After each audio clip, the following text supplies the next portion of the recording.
अस्सलाम वालेकुम अज़ीज़ तालिब इल्म हज़रात, अब तमाम का नवाज़ उर्दू यूट्यूब चैनल में इस्तकबाल है। बहुत सारे तलबा का सवाल था कि टीईटी के लिए एज लिमिट क्या है।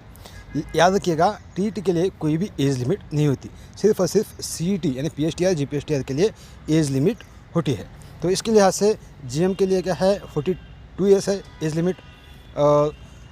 ये तमाम जो एज लिमिट मैं आपके सामने पेश कर रहा हूँ, ये 2022 में जीपीएचटीआर के लिए कॉल किए के दौरान बताए गए एज लिमिट है। तो 2A 2B 3A 3B के लिए क्या है, 45 ईयर्स है एज लिमिट। और इसी तरह SC ST C1 और PH यानी फिजिकल हैंडीकैप के लिए 47 एज लिमिट है। तो इसलिए क्या है, जो भी तलबा वो समझते हैं कि उनकी एज ज़्यादा हो गई है, तो वो क्या है, इस लिहाज से देखकर अपनी इम्तिहान को बैठें।